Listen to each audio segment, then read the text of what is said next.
Hello, parents and guardians. It's Anita Richardson, Superintendent of School District 57.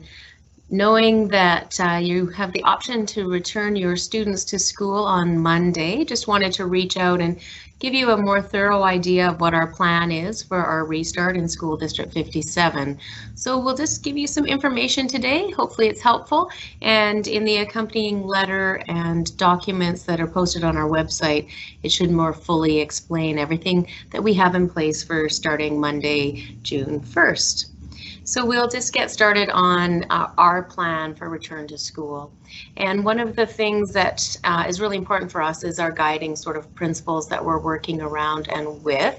And these build on top of the 4 principles that we started with the Ministry of Education's 4 key principles since the beginning of this pandemic, which was built around focusing on the health and safety of our students, staff, and families and community, focusing on supports provided for the students of the frontline workers for essential service, and then our vulnerable families or students that needed supports for a variety of reasons, and finally the continuity of learning.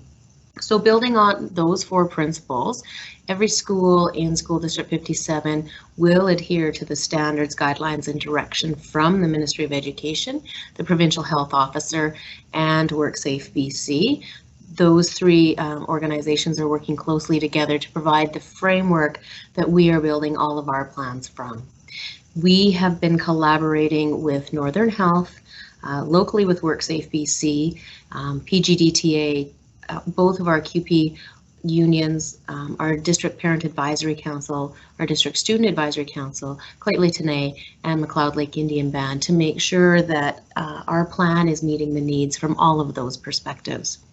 Important to us is not only the physical safety, but also the psychological safety. So looking at things through a trauma-informed practice lens is highly valued, and will be implemented along all of those physical health and safety measures that we already have in place and will continue to have in place in School District 57. Finally, it's that piece around effective communication. We want to make sure that we're providing the information that all of our community partners need. Parents, caregivers, students, our unions and employees. That's an essential element of successfully implementing our guidelines. So we thank you for listening today. When we start looking at our actual restart plan, I know that we've shared publicly, but we'll just want to explain it a little bit further. Students in grades K through 5 will attend school district schools 2 days a week with a 50% capacity. Students in grades 6 through 12 will attend 1 day per week with a 20% capacity amongst those grade groupings. Of course, continuing on, the ESW students and any students with diverse learning needs who are already attending in our schools can attend up to 5 days a week moving forward. The density targets of 50% and 20% are based on school enrollments or the grade level enrollments in those schools. So for instance, in a K to 7 elementary school, the 50% target is for the K to 5 learners, and the grade 6 and 7 students have a 20% capacity. So you see the difference in the sample weekly schedule on your screen. The classes will be divided alphabetically, and you should have already received confirmation from your school if you indicated on our survey last week that your child would be returning to school next week. So you should have already found out the dates available for your student to attend. I think that is pretty much sums up that slide. For continuing the protocols in regards to minimizing risk, there's some key things that we're doing. These are more thoroughly described, of course, in our entire operational guidelines, which will be on our website by the end of the day today.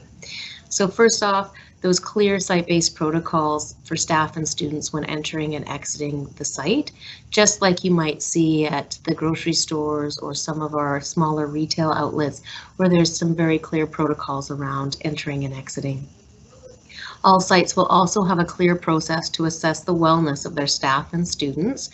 So each site will have processes for the staff or students leaving if they are showing COVID-related symptoms, but also not entering the site if they're showing those symptoms as well. Sites will need locations for students who are unable to return home immediately. So if a student comes down with COVID-like symptoms while they're on site, they will be put into a space where they can be self-isolating until their parents or guardians can come and retrieve them from the school. Sites should not have additional visitors or volunteers, but if they do, it will need to be by appointment so that we can continue to manage the density levels that are required in our schools. Sites will have clearly designated wash areas, which is obviously very important, as that's the key factor in reducing the spread of COVID-19 is hand washing, regular hand washing. Students must bring limited materials to school, so everything that they have should fit in their backpack and be able to be carried with them when they come and when they go, and return with them every evening at night. A reminder for parents would be, please don't send anything for lunch with your students that requires preparation or to be heated, because we won't have spaces available to do that in the school for them, in an effort to reduce traffic in what could be high use common areas. And also a reminder for students that they won't have access to their usual lockers or storage cubbies that they might normally have in the schools, therefore the need to pack their materials.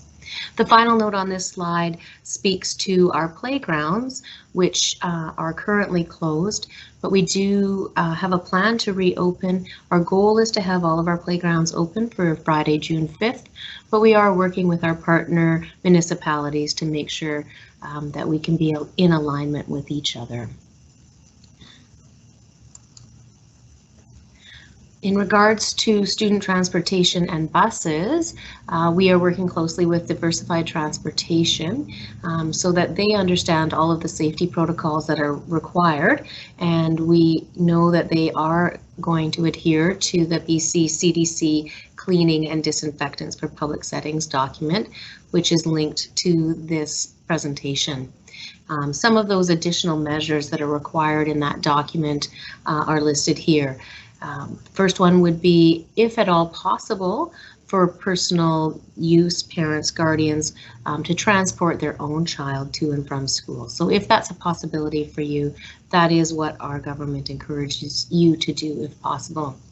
Secondly, incorporating safe physical distancing on the buses, particularly between the driver and passengers, which in some cases may include the use of some sort of barrier.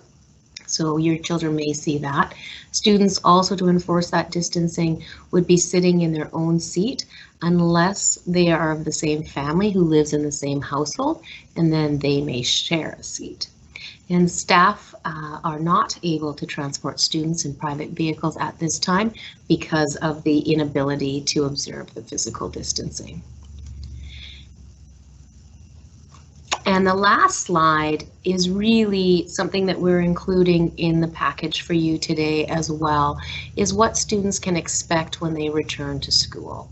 So a nice little flow chart about what students can expect before they get to school, once they arrive, during the day, during things like lunch breaks, and then the protocol also for leaving the school.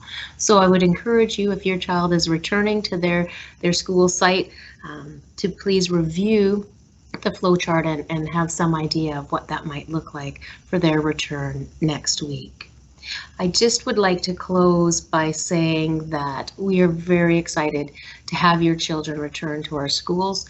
We feel very confident in our ability to have safe sites for them to return to, and our staff are very excited to see the faces of their children and be able to interact in person as well, starting next week, if your kids are not already back. Our staff have been working overtime to make sure we're ready. So thank you for your trust in us.